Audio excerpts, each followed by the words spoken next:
Rip the Band-Aid off. Just say you don't want to live. Damn, she finally said it.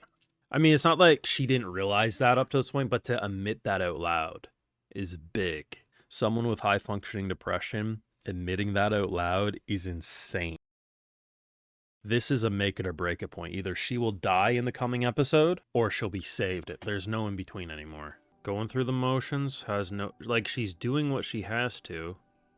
What's expected of her, but she's potentially this day away from ending it. The only thing that could convince her that she wants to live is her own actions trying to prevent her from dying. So something attacking her here and Shiori saving her is probably the only thing that could potentially snap her out of this. And I know that's insane to say, but nothing gives her happiness anymore. So the fact that unless she has that instinctive nature to still live, I don't think she's saved. Yeah, this is literally like some low roar shit that'd be playing in Death Stranding as you're going over a mountain.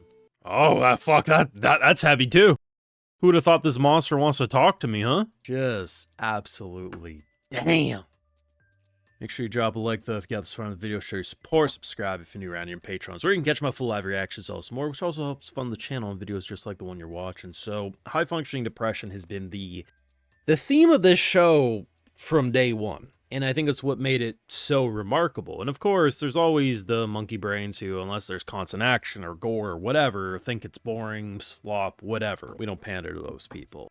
But at the end of the day, this is legitimately the heaviest episode, and I think the heaviest show I watched all year, to the point that if we weren't already so close to the ending, there's an argument to be made to stop watching. Like why do we fly so close to the sun to hit such real subject matter? Because anyone who has been around people or have suffered it themselves, to have this girl who blended into society elegantly, as if everything's fine. No one could tell she's depressed because look at, she's functioning perfectly. To have her say out loud to her closest friend, I want to die, it's kind of a breakthrough. Unfortunately, that breakthrough can go one of two ways. There's no in between. One way, she recovers because she's no longer masking, or it starts the spiral where she's no longer pretending, which is why she tried to kill herself in this episode. I felt so bad for her. I mean, it's when you get asked, are you happy that I lived and my family died? That is a loaded question, but it's not a question that's meant to be this trick. It's a legitimate question for her. And honestly, I think she handled it as well as she could. Like, the whole thing sucked, but yes, of course I'm happy you lived. Like, I'm glad something from that tragedy made it out. And despite that moving her, she still was able to, and I'm sure there's going to be some person who made it 11 episodes into this who lacks empathy and doesn't understand what someone in this situation would feel and would say, what a selfish bitch, saying, well, I still want to die. Like, no, she lived for dead people and those around her. She has suffered since being a child into her late teen years. She has more strength than most people would ever have in their life. Like, let's keep it a buck. And to see her chase after one of the monstrous hands in the ocean, because she doesn't have to pretend anymore. Like, we learned that the whole reason she held on was that she thought her family told her to stay alive. Well, we know that's a lie now. To see her make her breakfast or lunch and just, she does the role. She kind of brushes her teeth. She makes a nice looking lunch. She's doing the job she's told. It's time for me to end it.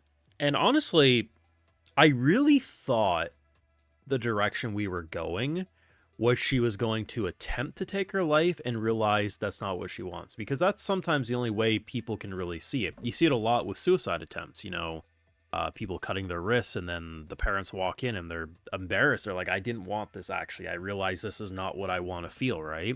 So I thought this would be her moment similar to that, but instead Shiori saves her. I actually really love her anger in this moment. It's like, how dare you? You know, like, how could you be so selfish and stupid? And she catches herself after she tries like strangling her because she's in so much rage, and instead is like, I'm going to use my words, which is pretty huge for a giant monstrous mermaid, all things considered. This show has been severely undervalued, I think, for a long time among the anime watchers of this past anime season. Granted, we're in an anime season where people deadass look you in the eye and say there's nothing to watch. Okay, Shonen Tard. Okay. You know, this might work too. Not only did her friend, talk to her in an honest way, the person who she was convinced was going to kill her is also going to be honest in a way that, like, I want you to live. And maybe the double whammy of wanting you to live coming from her two closest friends, even if some things were built on a lie, maybe that will be enough. I think there's a very strong possibility Shiori does this very heartfelt confession. She still gets up to try to walk into that ocean, and she kind of stands there looking like, what the hell? And she doesn't fully commit to walking into the ocean. Because here's the thing, right? We have one episode left. I know it's an ongoing manga. I don't think I ever want a season 2 of this. I think it would be a much more satisfying story to keep it short, sweet, to the point, and not totally seeing where it goes, but leave it open-ended. And I think you can't solve depression overnight, but this moment here could be the first step into recovery that over many years and decades, she'll probably never fully heal with trauma, because trauma you can't completely heal from. There's always some element of a scar after you've suffered something of some sort of loss, like maybe you'll think of something and it'll recall, but she absolutely can have a very successful life of happiness for the most part. It's just how she tackles those dark thoughts when they come back to the forefront. And I think this could be the turning point. Do I trust they'll be able to nail it next week? I think so, yeah. But this is the type of heaviness and realness that so many anime fans only latch onto stuff when it's death, when it's gory, when it's edgy. This is way heavier and more intense than any of that shit, any day of the week, because this is real. This is exactly how people who don't want to live operate, and most of the time, it's too late and you can't save them. And I think it's very easy to not notice this type of stuff, but even a shot like this, when she comes over to check in on her because she stayed home from school, she just feels like she has no color to her skin anymore. Just the little moments, just those little moments that add so much realism to a scene, because I'll be real, when she came over to check in on her, there was a likelihood she walked into a dangling body. There really was. And, leaving her alone in this state is definitely risky, but at the same time, smothering her could be even more risky, right? She probably does need medicine and to be medicated, but we first need to get her to want that, But we'll see where they go. I've loved the show. I think it's been amazing. It's just, I don't think, and it's weird to me, maybe people have just had such a happy life, never have seen anyone in their life suffer. And I mean, if you kind of think about it, so many people didn't want to watch this because they thought it was some girls' love show, right? Because bigotry makes the world go round, sadly. You don't need to personally relate to stuff to watch stuff. I don't understand why people think that. As long as the story does a good job to explain how characters feels, that's all you need to watch things. That's why I watch an abundance of things.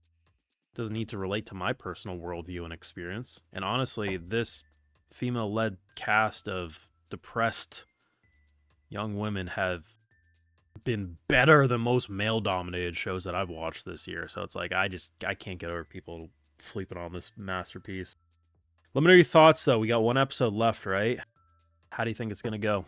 Thoughts down below. Drop a like, share, support those, subscribe. If you're new around here on Patreon, is of course you catch those full live reactions, all some more. Like, hey, I also give video shoutouts to my patrons because I make videos just like these possible. All right, so today we got Alex Jackson, Crystalline Harris, No Name, No Face, Dylan Fujimoto, Korea, and we also have the RPG Ghost. So I appreciate the support. Please take care, and you'll have a good one.